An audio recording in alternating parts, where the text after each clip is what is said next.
That is to say, it knows and is aware of a hierarchy of beings above it and a hierarchy of beings below it. If you take such a tiny creature as the fruit fly, which lives only a few days, it is aware of all sorts of weird little animals and objects and spores floating in the atmosphere, which we don't even notice unless we've got a microscope around. Very few people have. And it criticizes them as being inferior animals and all that sort of thing, whereas human beings are things that it doesn't comprehend. They're as much outside its intellect as a quasar is outside ours. And we see these far-off objects floating in the heavens, and we have only the vaguest idea of what they may be. Actually, we may all be some kind of atoms within the hair on somebody's nose in another dimension. And all these galaxies being the constituent elements. Who knows? But there is, I think, a fundamental principle that everybody must understand in order to know what is the meaning of the Tao, or the Chinese sense of the course of nature, and that is the principle of relativity. It's absolutely fundamental to an understanding of Taoist philosophy, relativity. That is to say that wherever you are, and whoever you are, and whatever you are, you're in the middle. You know, pig in the middle. That's the game.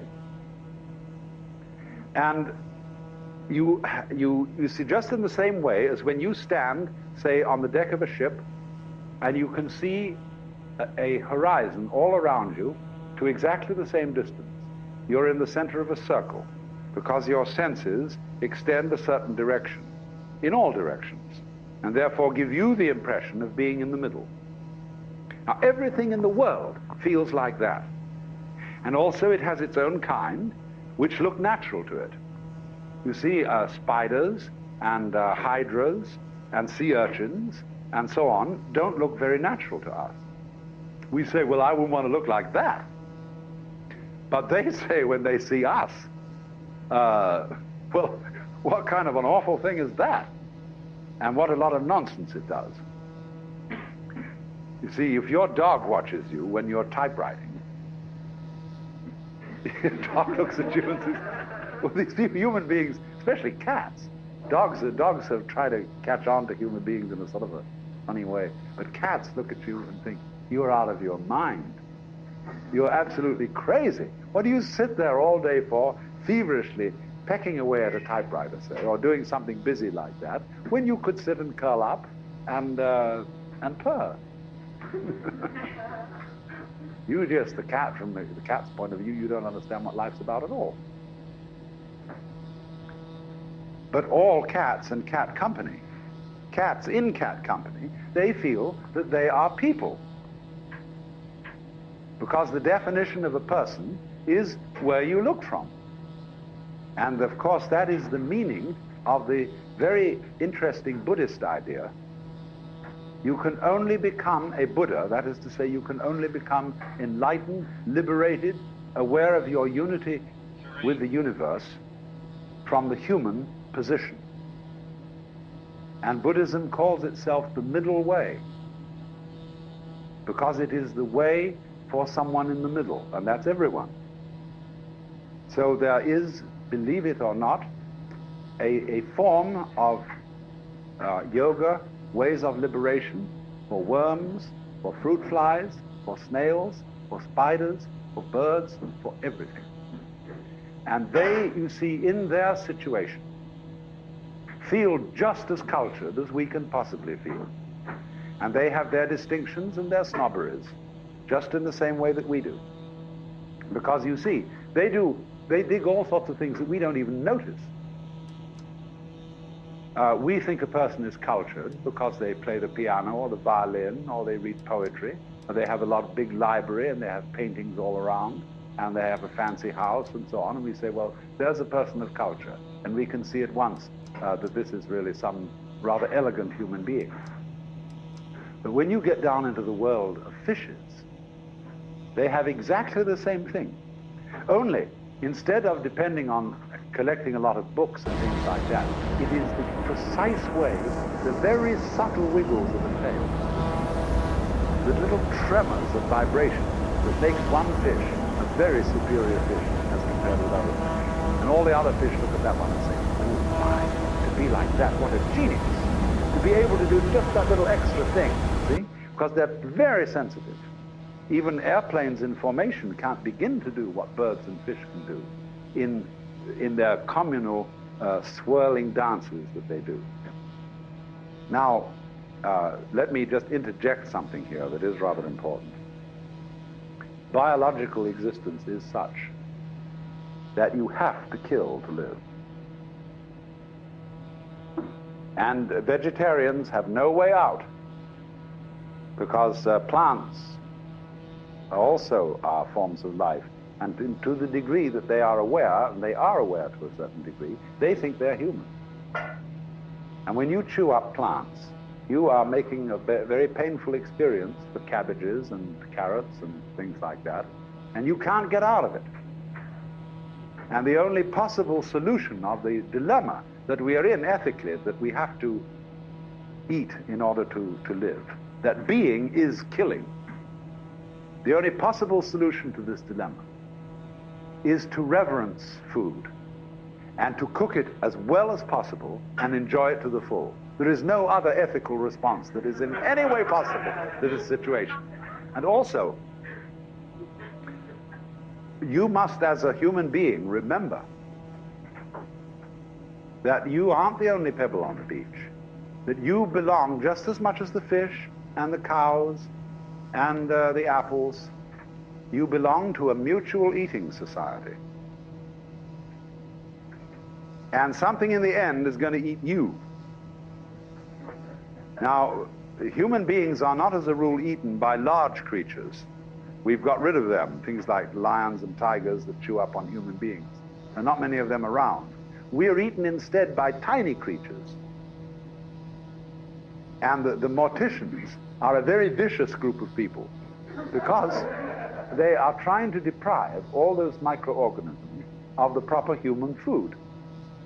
When they bury them in formaldehyde and encase them in concrete things with complicated bronze caskets, where instead of giving the worms a ball, they just do nothing. They just rot there, you know, and become slowly more and more sort of attenuated and parchment-like, instead of continuing into the flow of the course of life, which is the proper thing to do, to make an act of respect to the earth from which you have gained all these the life, and give yourself back to it when you die. After all, that's only courteous. And this keeps the thing running. So we should start a campaign at once to abolish the whole mortician business and put it in entirely new lines, where dead human beings are buried in great fields about 3 feet underground, which are left for a long time until all stinks and everything have vanished, and this is the most beautiful soil for growing corn and lettuce and artichokes and vines and everything beautiful. So you go back into the cycle. But now, here is a very strange thing.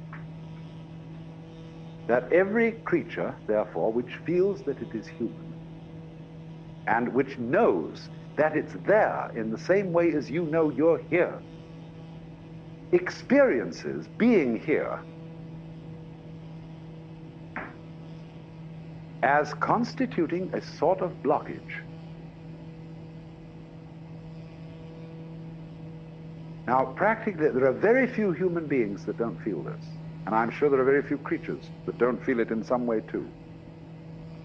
The sensation of a certain tension which constitutes the feeling of I-ness, of there-ness, of being here.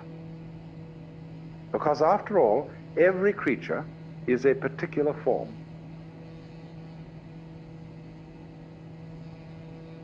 Everything is individual. Not only you as a total organism standing here, but all the component cells of your body, each one of them has some sort of a feeling of its own.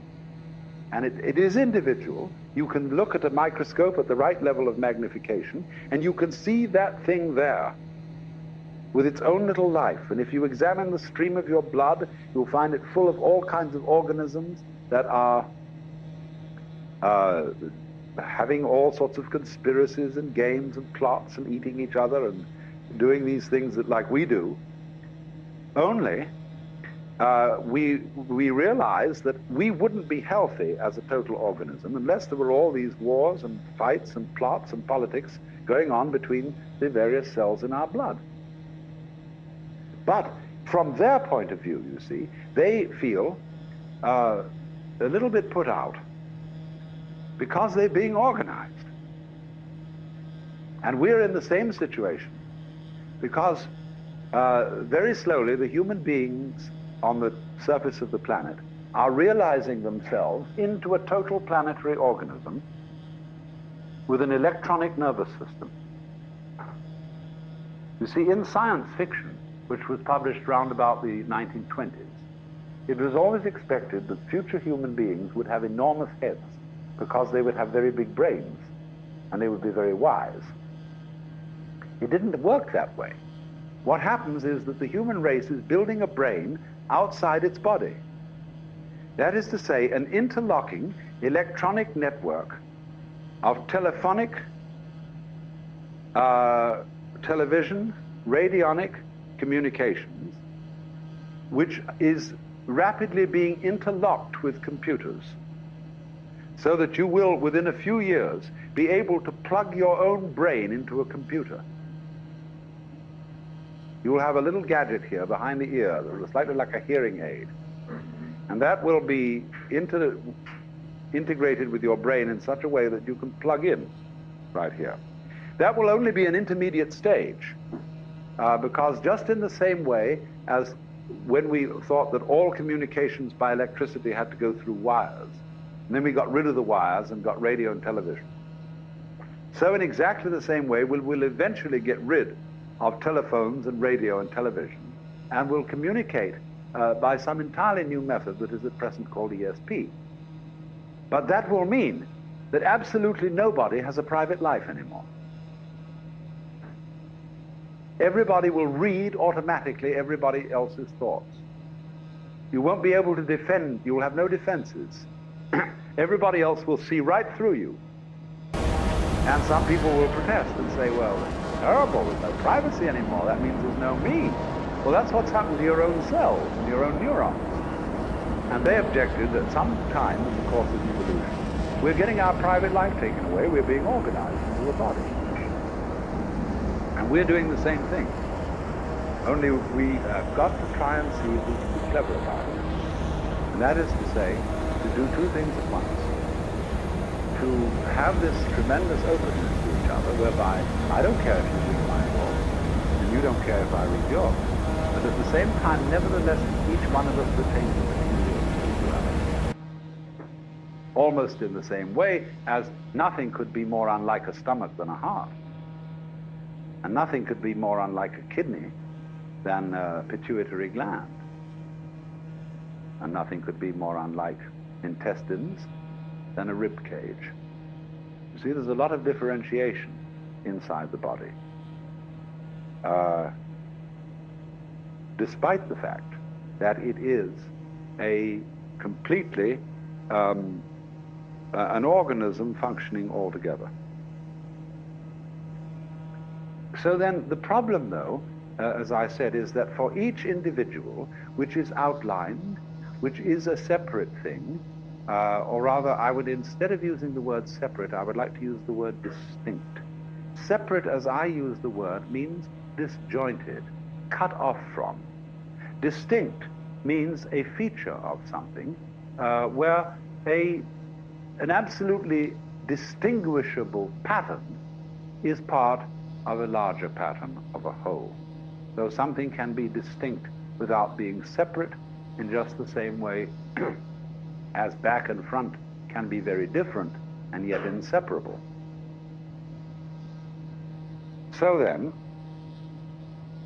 there is then this sensation of practically every living being of constituting a center of tension and of resistance. That is to say, of being a little bit blocked, or shall I say, of being in the way, being in one's own way. Imagine the opposite. Let us suppose, for example, that you got up in the morning with a feeling of total transparency. There's no resistance in your organism to the external world. You just float through it. You're part of it, it's part of you. And just in the same way, for example, that when you see, if you see well, you aren't aware of your eyes. But if there's something wrong with your eyes, and you see spots in front of you, then you are looking at your eyes, and your eyes are getting in your own way. So the Taoist sage Zhuangzi says that when clothes fit well, you are not aware of them. When your girdle or belt fits properly, you are not aware of it. Good shoes, you are unconscious of. And so in exactly the same way, the perfect form of man is unaware of himself because he doesn't get in his own way. He is thus, in this sense, completely transparent. Now you were thinking I'm trying to sell you a bill of goods, that I'm going to teach you some technique so that you can feel perfectly transparent. And that this is the proper way to feel, this is the way you ought to feel. Now, it's not that simple. Point is, to begin with, if you do, in a really rather natural way, feel alone, and feel a little bit vulnerable, that you've got a soft skin, and you've got a weak heart, and you've got, you know, all those ills that the human body is heir to going on inside you. Let's begin with that. Let's begin with the way in which we do, in fact, constitute a sort of block in the middle of things. And that fact we hurt a bit. And through hurting a bit, we know we're here. See, people go very often to extreme measures to know that they're there. I was in Mexico 2 years ago. I tried to find out what was really behind all the blood and gore in Mexican Catholicism.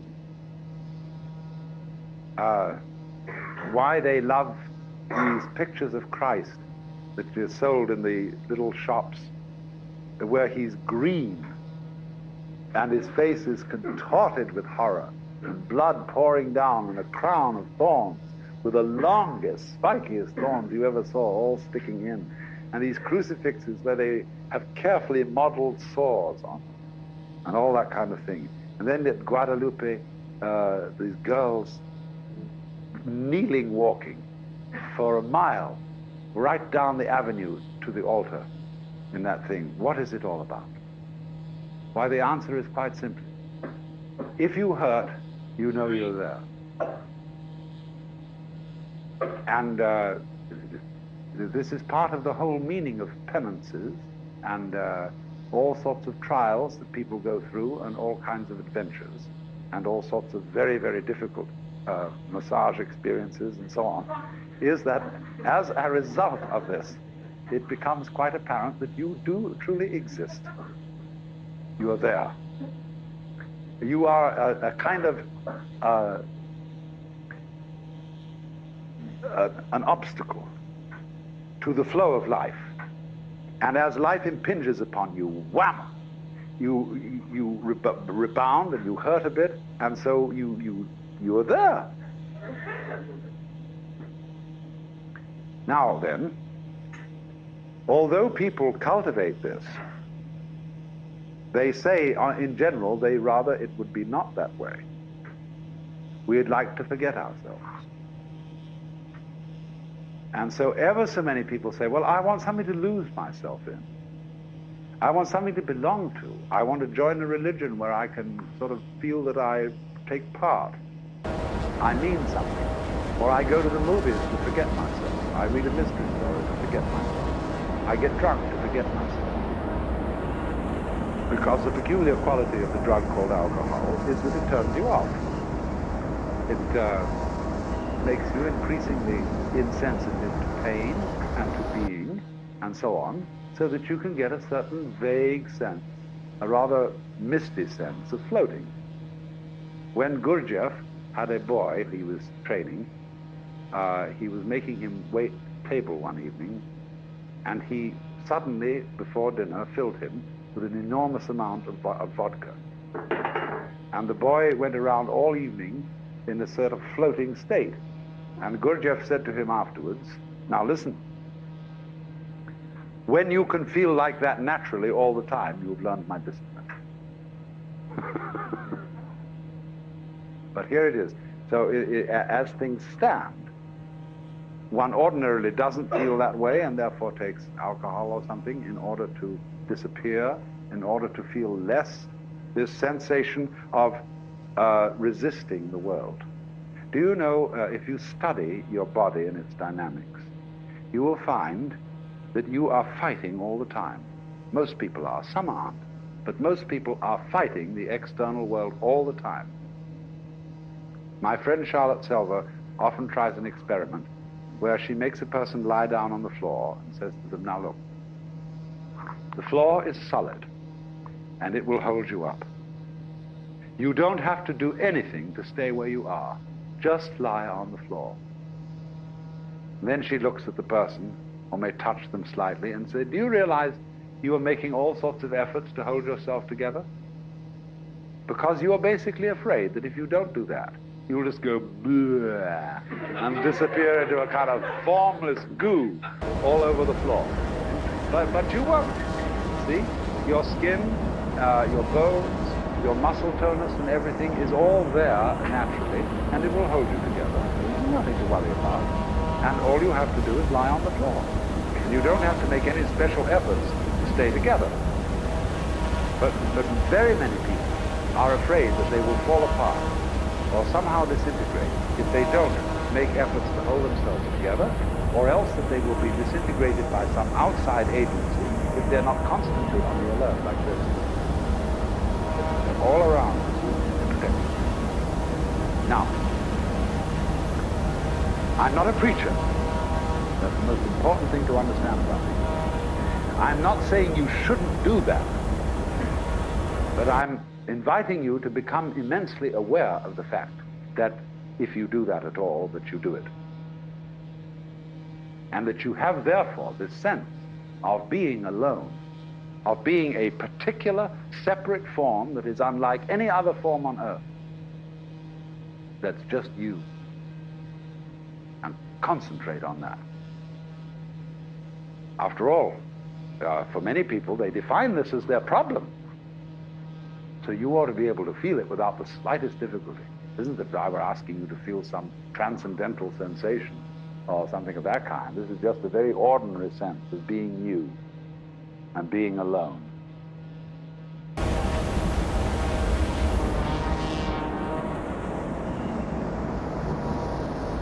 Now,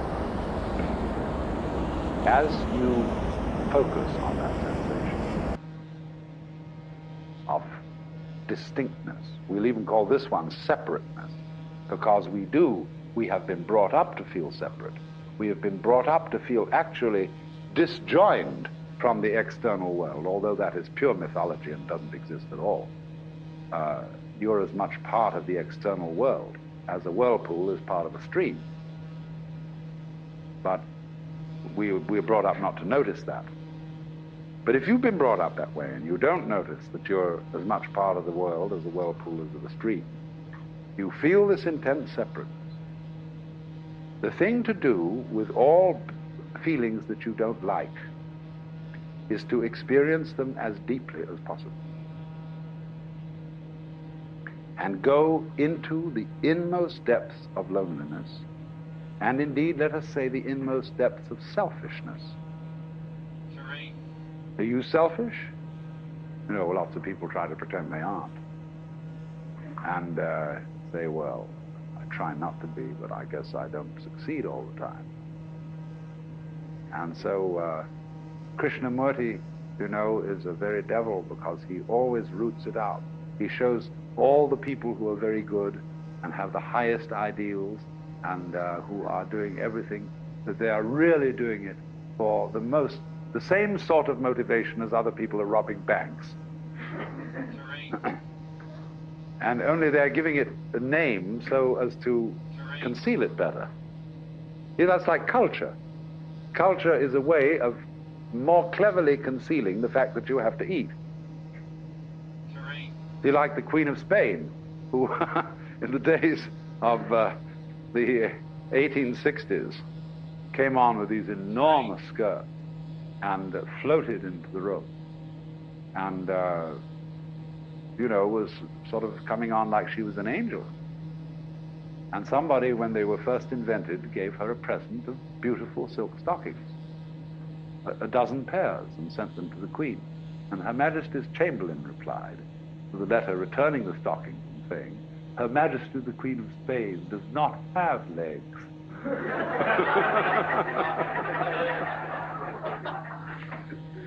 You see, it's like, look, Mama, no legs.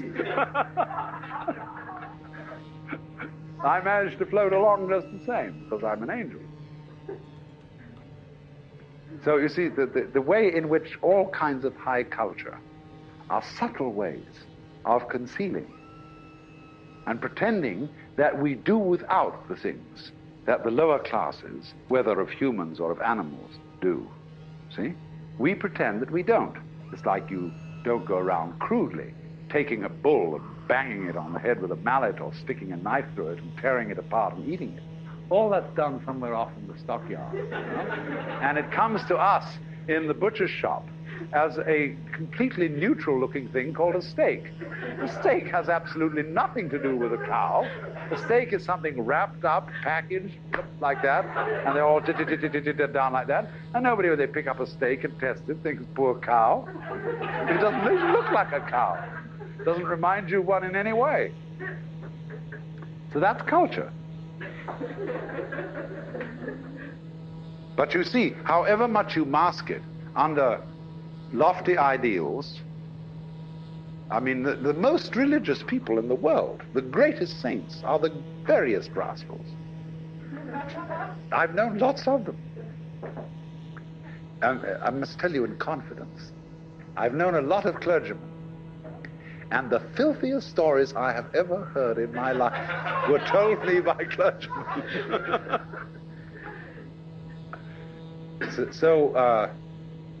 In Hebrew theology, incidentally, that there is a thing called the Yetzer Hara. And in the beginning of time, when God created Adam, he implanted in him the Yetzer Hara. And the Yetzer Hara means the wayward spirit. He put something funny in man so that man would be a little odd. And it was a result of the Yetzer Hara that Adam was tempted by Eve, who was tempted by the serpent to eat that famous fruit. But the Hebrew believes that everything that God created is good, including the Yetzer Hara. Because if it hadn't been for the Yetzer Hara, there would have nothing ever happened. Everybody would have obeyed God, and God would have said, well, this is kind of a bore.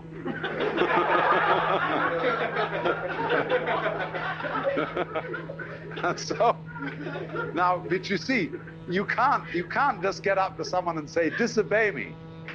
Because if they do, they're obeying you. See, that's a double bind. Say to somebody, disobey me. But God was much more subtle than that. He didn't tell Adam to disobey him. He told him to obey. But subtly, he put this Yetzer Hara thing in like that, so that God would say, well, I'm not responsible. Well, this thing's going to happen of its own, because what everybody wants is something to happen on its own. And everybody wants that.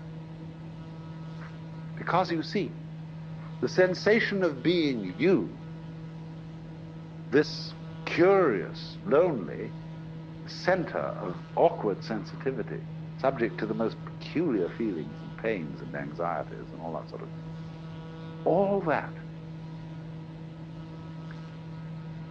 is an essential prerequisite for feeling something else. These two experiences go together. If you want, in other words, if you want to be omnipotent and you want to live in a universe where nothing happens except exactly what you will to happen. In other words, you say, I would like to be God, if you think that's the way God is. And everything is therefore totally under my control. Everything is absolutely transparent to my intelligence. I have no problems. A lot of people coming on like they think they've attained this state. Well, that's a lot of bunk. Nobody wants to be in that position, because there wouldn't be anything to it. Because once everything is under your central control, well, just nothing is happening. It's a bore from beginning to end. So what anyone or any being whatsoever who has a sense of centrality, who has a sense of selfhood, who has a sense of identity, that sense of identity is inseparable from something else going on that is defined as not being me, as not being under my control, and that may jump at any time. It might even eat me.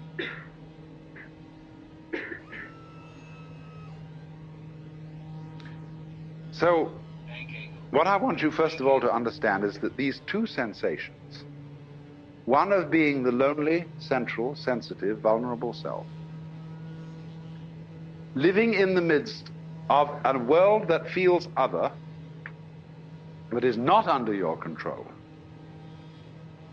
I want to try and show you that these two sensations are really one sensation, or rather two aspects of one sensation. You couldn't have the one experience without the other experience. Now, this is a rather good thing to know, because it means that you won't panic if you discover this. People who suffer from chronic anxiety are always in doubt, you see, about this relationship between what I feel as myself and what I feel as something else. Let's suppose you're anxious about your relationship with other people. You walk into a room like this restaurant here, and you sit down at dinner, and there's some stranger opposite to you. You know nothing about this stranger, and you begin, maybe you feel a little reluctant to open conversation. You don't know what kind of whether this person is going to be sane, or some kind of a crackpot, or some kind of a awful stuffy square, or you don't know what it is. So you start fencing around a little, but you get the feeling, you see, of, now I better watch myself, because I do, after all, want to make a good impression. I don't want to make an enemy. So you watch yourself, and this is a funny thing then begins called self-consciousness. And people say sort of to each other, usual way in which strangers come on. And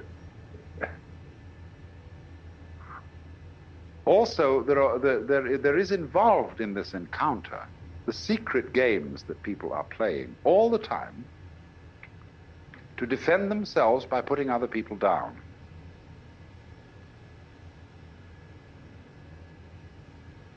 This is really a very wicked game, but you see, every living being, if the truth be told, is a manifestation of everything that there is in what we call God in old-fashioned language. Every human being is. And every one, as I look around, I can see every one of you as the divine being coming at me in a different way. Crazy. But the thing is that what we do is to try and prevent people from realizing that this is so, by pointing out to them in the most subtle ways their limitations. and seeing if we can phase them. Put a person off a little bit, make them uncertain, make them unsteady. It's like all sorts of games you can play where if a person wavers, he loses. But people play that with each other all the time.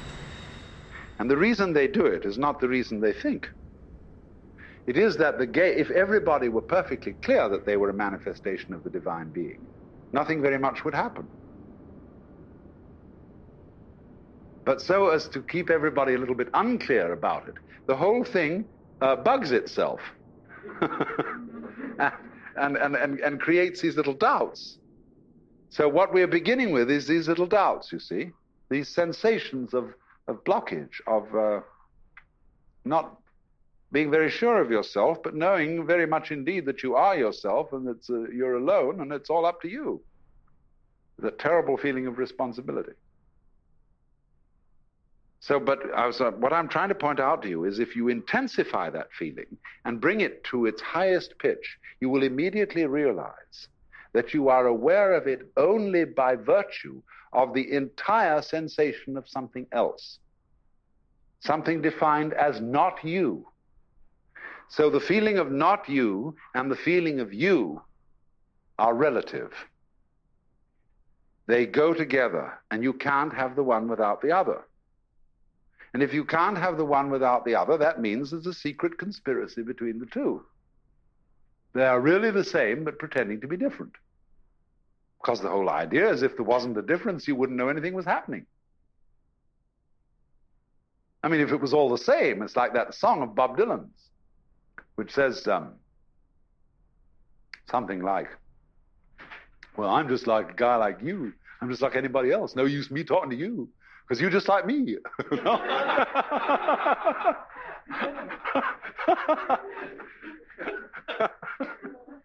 So the whole point is then if everybody of us all were the same and all shared the same ideas exactly and so on, there'd be nothing to talk about because everybody would be a bore.